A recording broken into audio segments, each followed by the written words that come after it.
Good evening, everybody, and we welcome you all for this global webinar on poverty, hunger, and disability, the missing link. I call Dr. Sebastien Jodin to talk to us.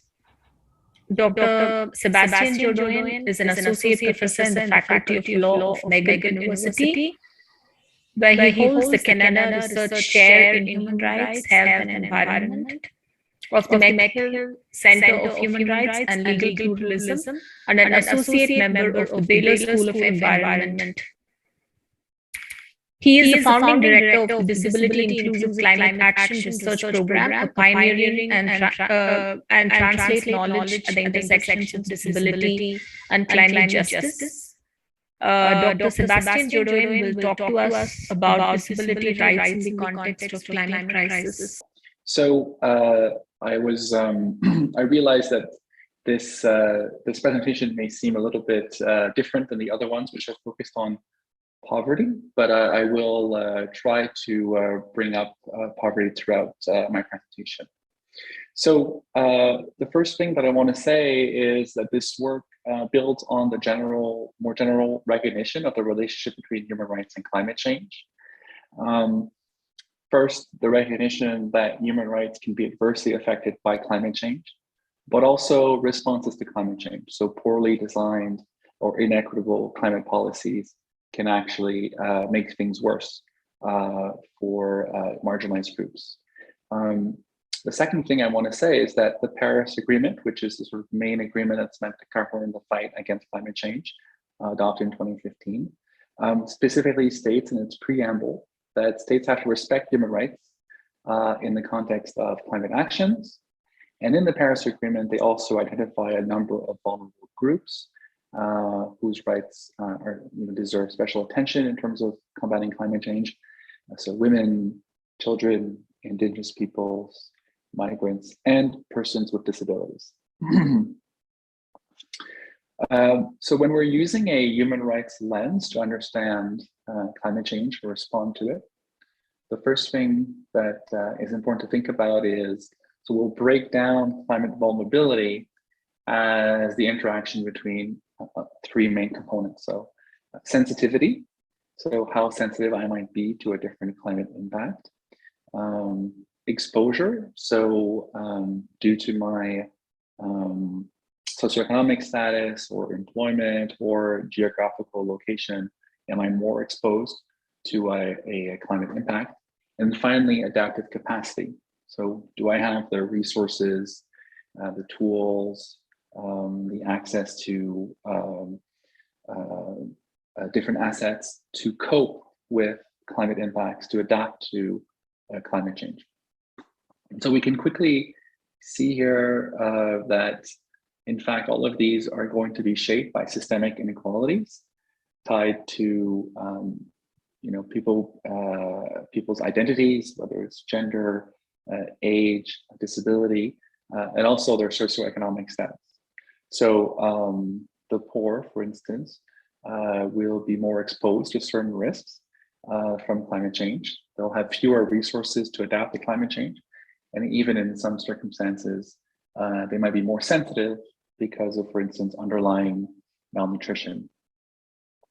And I'll just give another example along the lines of that for people with disabilities. So people with disabilities may have an impairment that makes them more sensitive to a type of climate impact.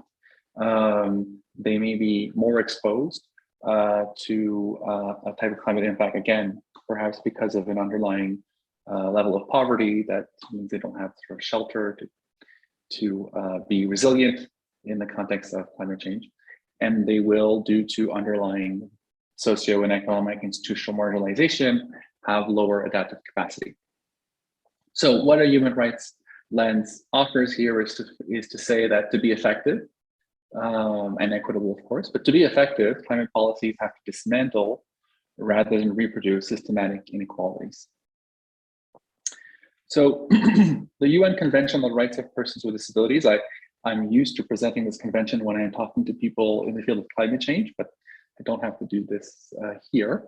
But what I want to say is that this convention absolutely applies to the actions of states that are being taken in the field of climate change, including specifically, and even in the context of an emergency, the convention clearly applies. And so there's three obligations that I will emphasize here that would be applicable to climate change. So the first is the need for states to include people with disabilities in their rights in understanding and addressing climate change. The second, of course, is for states to respect, protect, and fulfill disability rights in all of the stages of developing, implementing, and evaluating climate policies and actions. And then finally, there's a requirement of international cooperation in the convention, and this should translate to enhanced funding and capacity building to enable developing countries to ensure that they can undertake disability inclusive climate action. So I'm going to briefly run through examples of how the rights of persons with disabilities are affected by climate impacts. So in terms of right to life, we know that in severe weather events, people with disabilities experience disproportionate rates of mortality.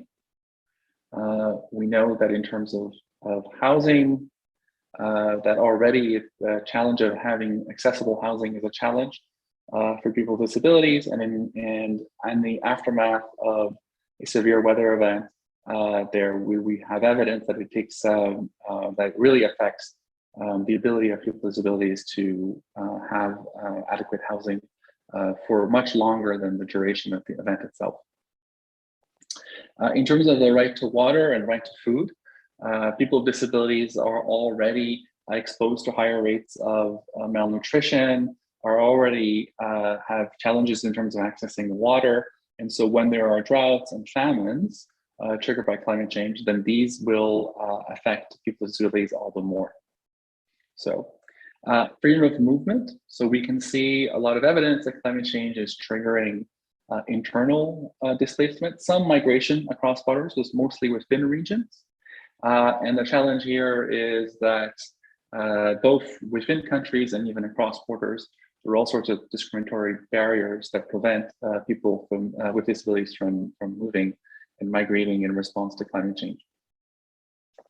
And then just one final example in terms of personal mobility, when you have a severe weather event that destroys infrastructures, already those infrastructures are inaccessible most of the time in different ways for people with disabilities.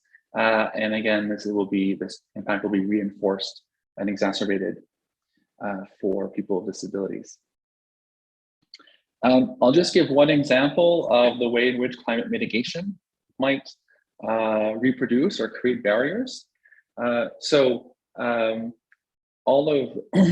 the world, there are different efforts that are being undertaken to reduce carbon emissions. Often those efforts, especially in industrialized countries, will focus, for instance, on restricting access to cars, will focus on promoting the use of mass transit. And yet, most of the world's mass transit systems are not accessible to people with physical or visual impairments. And so if you have policies that are meant to make it more difficult for people to drive or meant to promote the use of mass transit, but these solutions are actually inaccessible for people with disabilities, and you're just reinforcing social inequities. Sebastian, you have a couple of minutes, 2 more minutes. Yes, yeah, I'm wrapping up. So we've done a systematic analysis of disability in all of the domestic climate policies of the state parties to the UNFCCC. We found no reference to disability in any other framework climate mitigation policies of countries. We did find in the adaptation policies that 39 countries mentioned people with disabilities, and 9 countries mentioned people with health conditions or chronic illnesses. But in fact, all of these references to disability are cursory. They do not, in fact, provide any meaningful or concrete steps to include people with disabilities for their rights in ensuring climate resilience. So disability inclusive climate action has to do 3 things. It has to, first of all, not only prevent the adverse human rights impacts of climate change, but also of climate policies for people with disabilities. They must develop inclusive solutions that combat climate change, enhance climate resilience, and dismantle barriers for people with disabilities. And they have to empower people with disabilities as knowers, makers, and doers in the climate movement. So I'll just give just one example of what this could be. So for instance, around the world, countries are implementing projects to reduce the carbon footprint of buildings.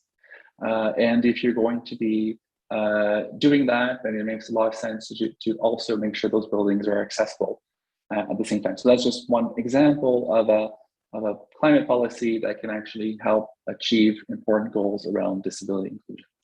And that's it. If you are interested in finding out more about this work, you can go to www.disabilityinclusiveclimate.org.